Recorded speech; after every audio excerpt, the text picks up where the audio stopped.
People who've attended their school reunions, what are the most amazing transformations, epic stories or saddest declines? In high school I was pretty good friends with a guy that was a bit overweight, about 6 feet 4 inches, really smart and a bit nerdy. Lost track of him after high school but saw him at our 10-year reunion.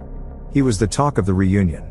Still tall, lost all the weight and was in great shape, had long hair like Fabio and was a doctor. He showed up with a beautiful wife. He gave us his contact info and invited us to Atlanta to stay with him in his huge house. After the reunion I tried to get in touch. Contact info didn't work, and through some sleuthing I found out he was neither married nor a doctor. He was still in good shape, can't fake that, but faked everything else. What a twist. Did anyone else in your circle try the same thing and found out he was a fraud? Did you ever find out what he actually did? He worked in a medical office, but wasn't a doctor. He was like a medical assistant or something like that. I have a few. One guy was this star pupil. Smart, handsome, athletic, everything. Dating the head cheerleader. Some Hallmark movie shit. They leave, go off to college and nobody thinks it'll go wrong. Come 10 years later, she divorced him, was given the house his late grandfather built in the divorce, and lived there with her new lover while he was in a hotel. 10-year reunion happens, he's deathly skinny and depressed. Sees the school, remembers the memories he had, goes home after reunion and ends his life, leaving behind 2 little girls. His ex got chased out of the community last year. Death threats against her and her lover. She's trying to get in contact with people now because the lover took her money and fled back to the Philippines and she's homeless now. A previous student of mine grew up in a horrible home situation. This individual was really smart and I did my best to help them apply/receive many scholarships and grants, and eventually went to an Ivy League school to get away from their abusive home life. They made it big, and I mean big, big time millionaire. Made their family jealous, but in the end their hard work paid off. It was great to see and I was so proud of what they'd become.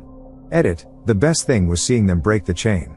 The family had problems going back numerous generations, and to see this generation change was all worth it. That's amazing. Seems like you're a good teacher too, since you cared about that kid's life and helped him out with applications too. You can be proud of yourself too. I appreciate that, but I know many teachers who are better people than me. I'm just happy that our paths crossed in life so that I could help this person. Knowing they're happy now and living a good life is what makes it worth it for me. We still keep in touch actually. I'm their kid's godparent. Not a teacher, but I went to my 10-year reunion. Back in high school we had a kid who has Asperger's and was a little weird. He was, however, amazing at the yo-yo, having picked one up during middle school when we had that yo-yo trick assembly. After everyone else had stopped walking the dog in 8th grade, this guy was doing more and more elaborate tricks every day during lunch. He was bullied and teased, but he continued doing what he loved. So, at our 10-year reunion, people from every strata of high school popularity was there, including this guy. He was his same old self, but more confident. I asked him if he still yo-yos, and he busted out his custom-made titanium yo-yo that he said he made on a CNC lathe. He then starts to do some tricks and a large crowd gathered around. It was quite the show. He had gotten very good. When he finished, people clapped and cheered, and even the jockiest dudes from back in the day fist bumped him and told him how badass he was. The most amazing transformation was everyone else. Nobody teased him for being who he was anymore. They now admired him for being so passionate about something. A former student of mine grew up in an ultra-conservative Christian home. He and his siblings were never allowed to socialize with other students during lunch and recess. Whenever they had free time at school they had to read their Bibles. In science class they were forbidden to learn about evolution. Every essay, short story, personal narrative, and poem he wrote for me involved some kind of Christian theme. When he graduated, he immediately enrolled in a big seminary in our area, and that was the last I heard of him until his class invited me to their 10-year reunion. This same kid showed up with sleeve tattoos, piercings everywhere, slamming beer after beer after beer and smoking like a locomotive. When I asked what he was doing now, he responded he currently was a bouncer at a strip club. I'd like to sit down and talk to that guy and hear his story. Sounds like he went on quite a journey. I still talk to him from time to time and he says he's truly happy with his life journey simply because he made the journey himself without his mother telling him what to do. I'm late to the party and will get buried, but here goes nothing. Not a teacher, well technically I am, but this is a story from my own reunion. But at my school reunion everyone from my class was doing as well as or better than could be expected, except for one guy, let's call him John. At school John was a smart kid, well-mannered, pretty quiet and taller than anyone else. We were actually pretty good friends at the time, but lost touch after a while. This was before social networks. I know he went to university to study computer science, and the last thing I heard about him was that he had gotten married and had 2 kids. Anyways, I was looking forward to seeing him and finding out what he was up to for the past 15 years, but he didn't show up. Later the teacher told us that she tried to contact him, but no one knows where he is. He left one day to go to work and never came back. No bodies have been found, he hasn't contacted his wife or sister, he simply vanished into thin air. I tried finding him online numerous times, but to no avail. I still try from time to time. I just hope he is safe and well. Wow, that's sad and creepy. Sometimes I wonder if people purposely disappear?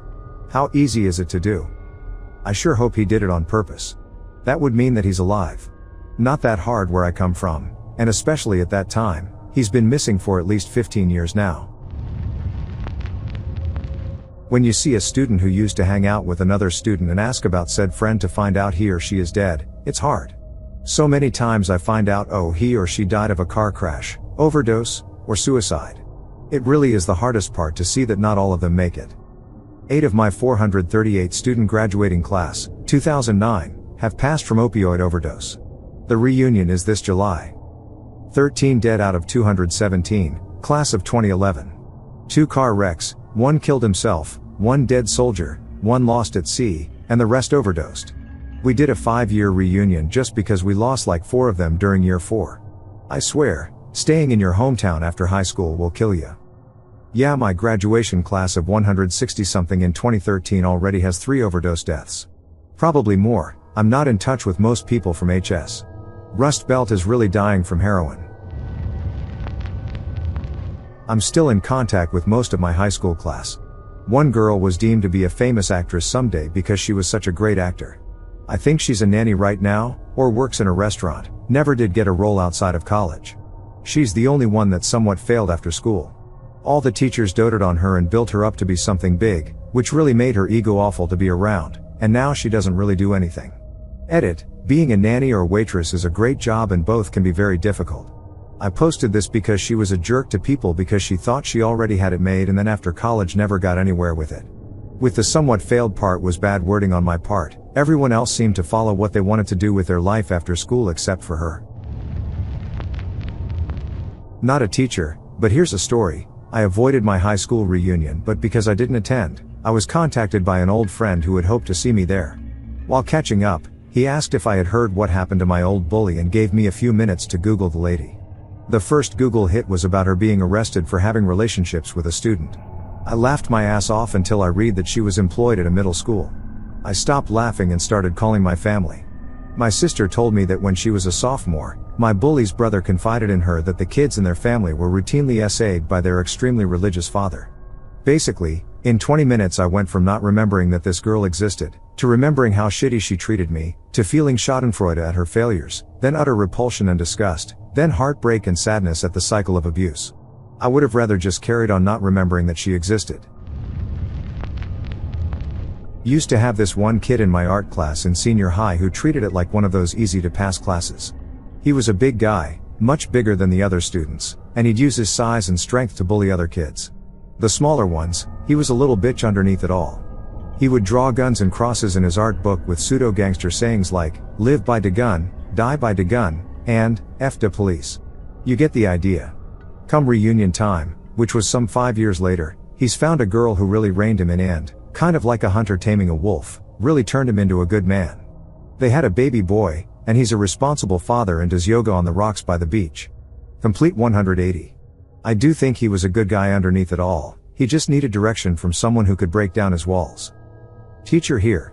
You see defense mechanisms like these all the time in kids who have been destroyed by someone they trusted.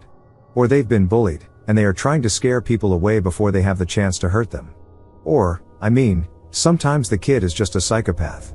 That happens, but more rarely, one of the best parts about being a teacher is when you actually get a defense mechanism kid to trust you, and others, so they stop being so fucking scary all the time.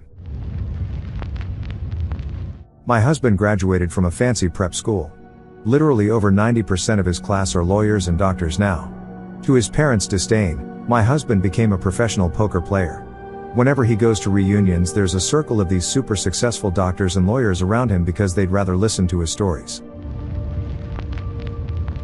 One of the kids grew up to be that guy, treading the line between jolly neckbeard and somewhat scary incel.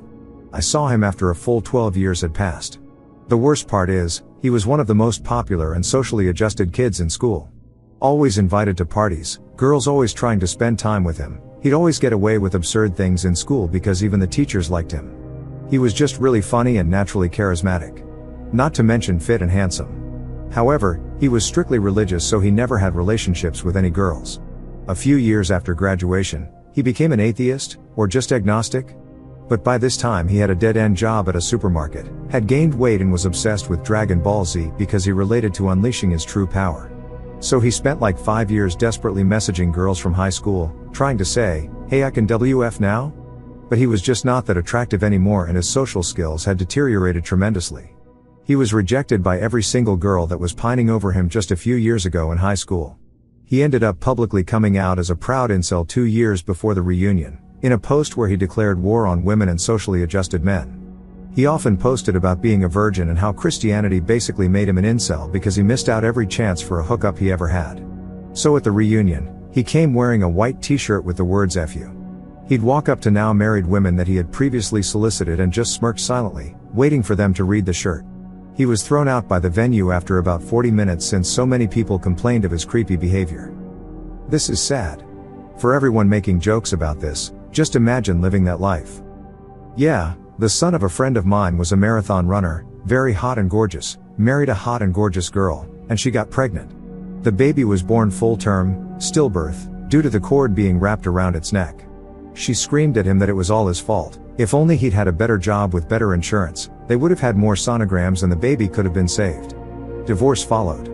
He moved into an apartment above a pizza parlor, ate nothing but pizzas, now weighs 500 pounds and cannot leave his apartment because he can't manage the stairs and can't fit into any car. Had his first heart attack at age 35. My 20th about 5 years ago. The woman organizing the event was in my class since 3rd grade, and was always bright, intelligent, charming and pretty. She was very active in high school and by all counts had a very bright future. Speaking to her at the reunion, it seemed that it happened for her. We talked about her self-help/life coaching company and how they are growing and doing great. I asked her to send me more information when I got home, which is on the other side of the country. I got an email from her introducing me to her West Coast partner whose email was from the URL losangeles.com, which I thought sounded very contrary to what I was expecting. A quick look at their website had me immediately worried, and a short Google later I saw that they are an offshoot of the NXIVM cult that has been all over the news. The woman I was talking to, that I knew since age 8, was Lauren Salzman, who just this week pleaded guilty to holding 2 slaves locked in a room for 2 years. She was trying to recruit me and basically everyone at the reunion into NXIVM. I noped right out of that email conversation and have been watching everything unfold for the last 5 years. They are all looking at some serious jail time now. I sat beside this girl Joni in grade 8. She was so smart and really pretty. She would always finish the year with like 95 averages, even as high as 98 in some subjects.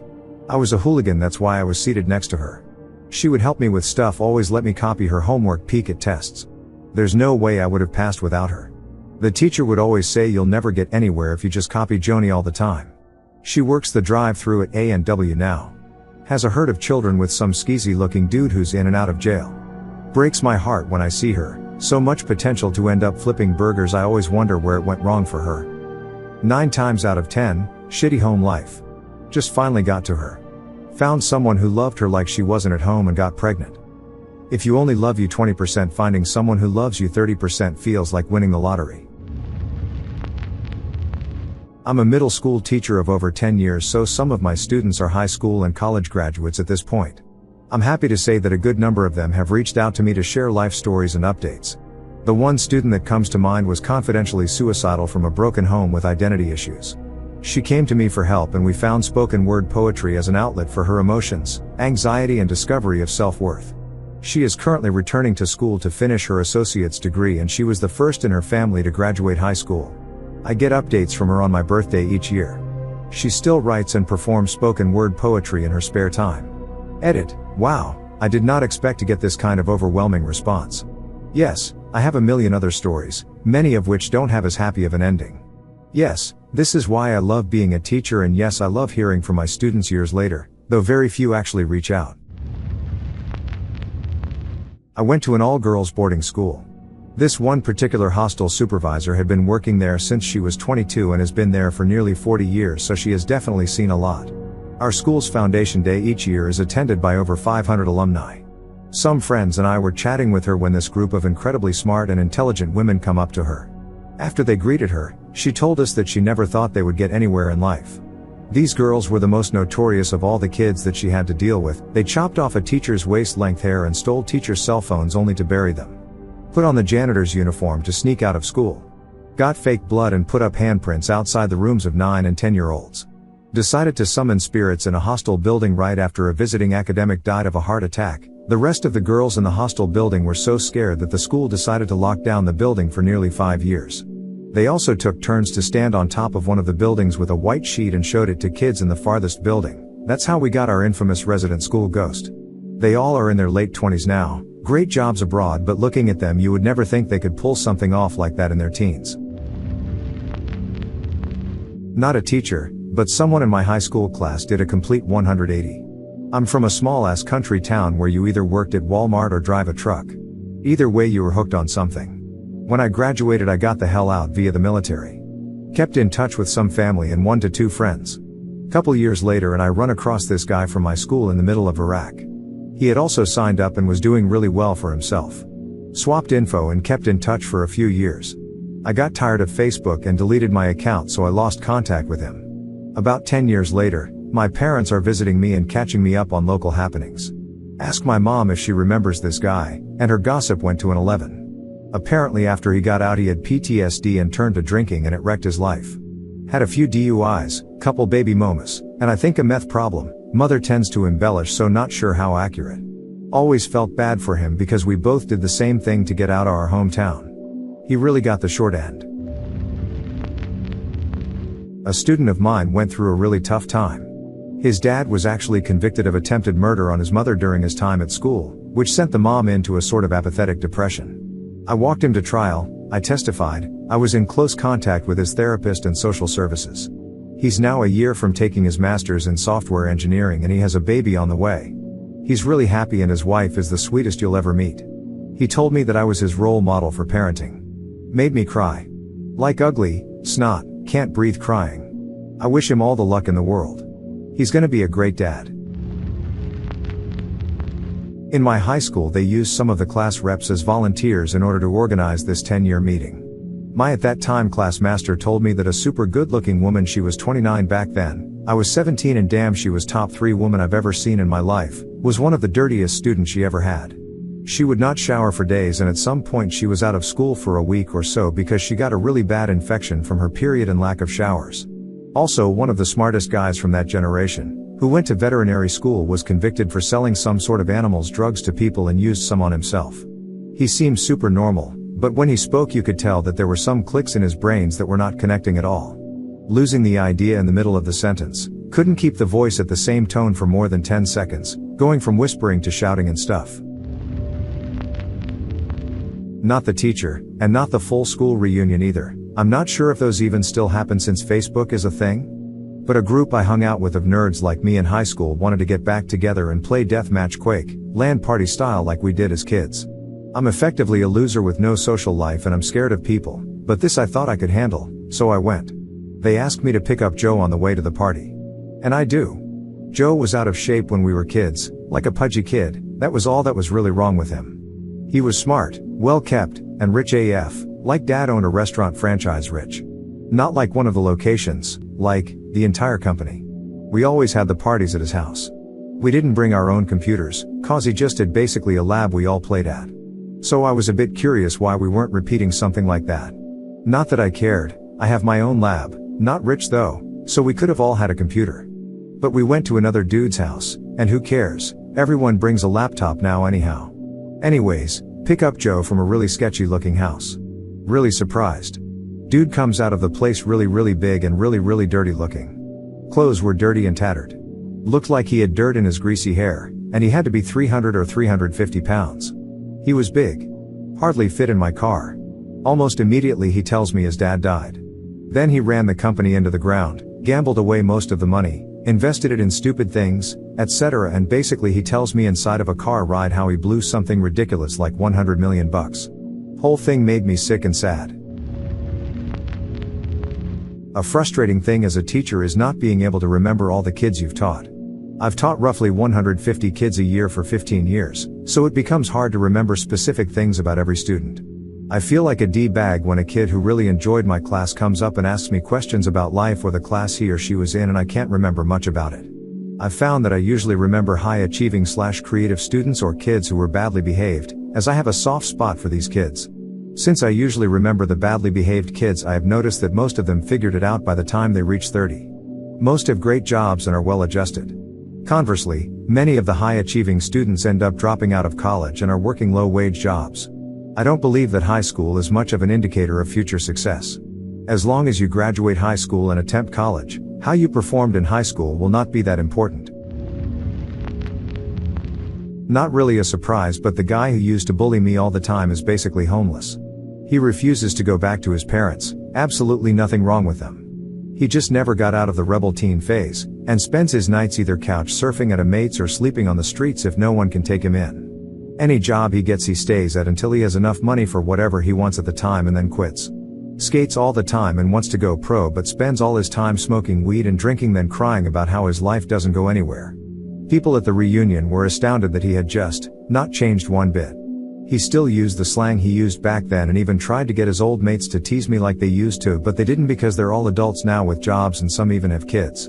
He was kicked out of the venue because he tried to pick a fight with the guy who laughed at him for how he was dressed. 30-year-old man dressed as a teenager.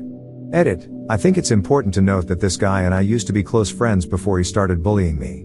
I know his parents weren't horrible cause I saw his home life firsthand, and he'd lash out at them for simple things and treat them both like crap. The worst I can say about them is that they were pushovers when it came to punishing him. There was this one dude who was just not even geeky, but just odd. Always trying to fit in and never quite managing it.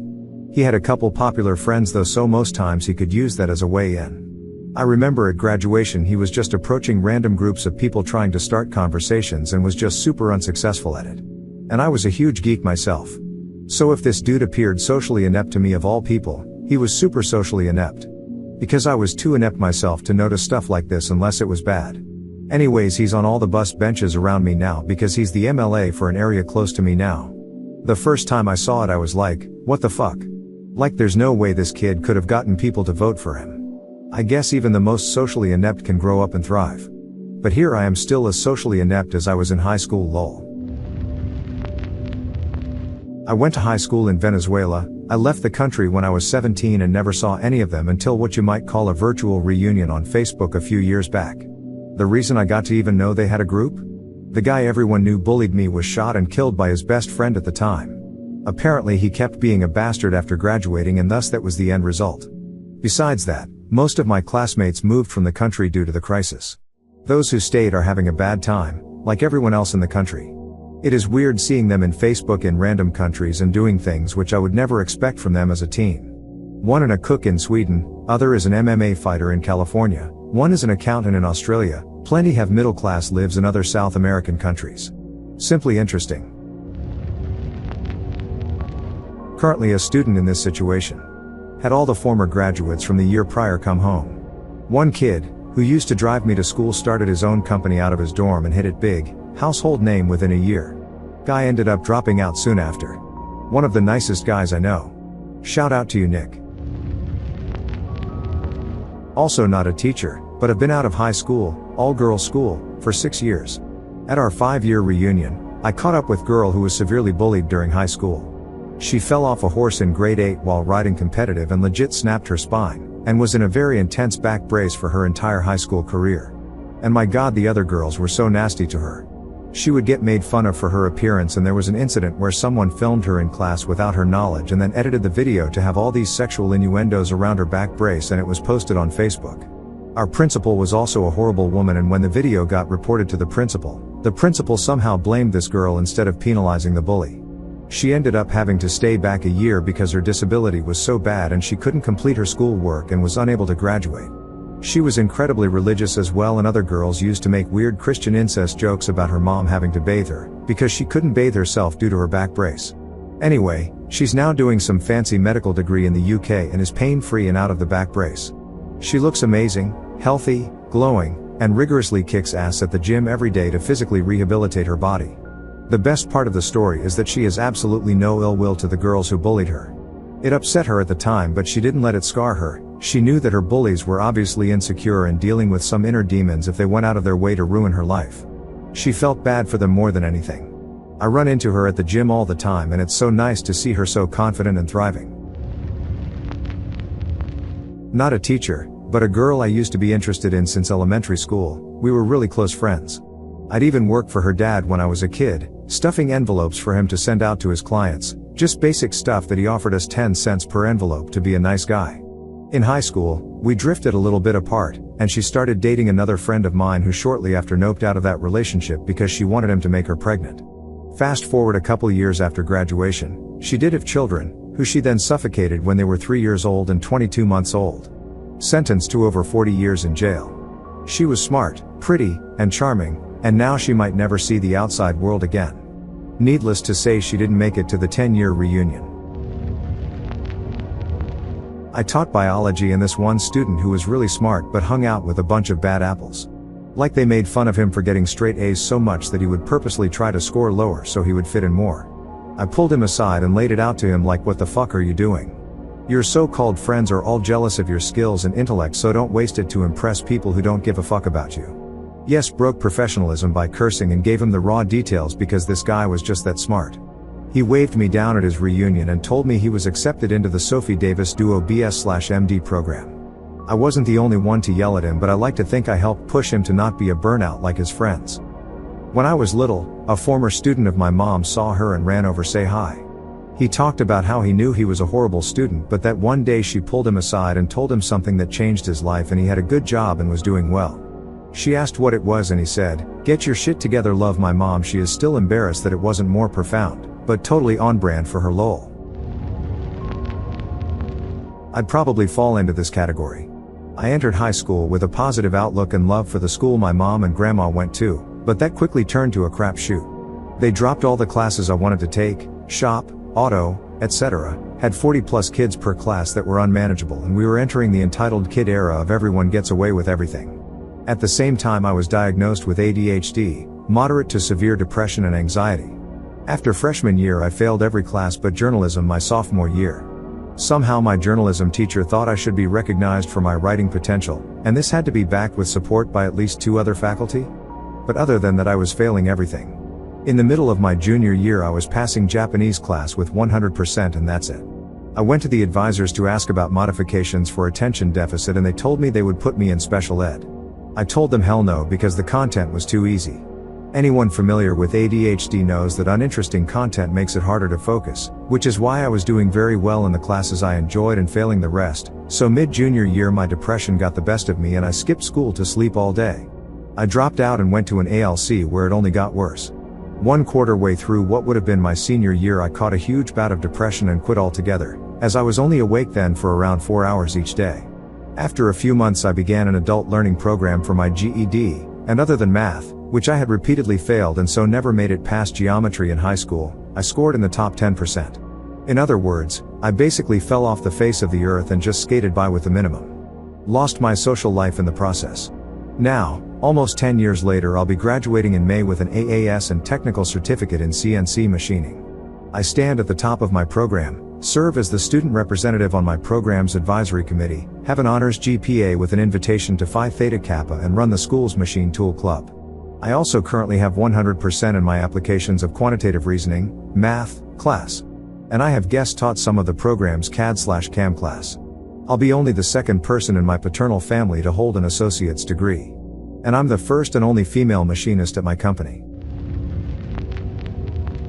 Not a teacher, but still a story of how my good friend Jay transformed into a better human. I met Jay in high school.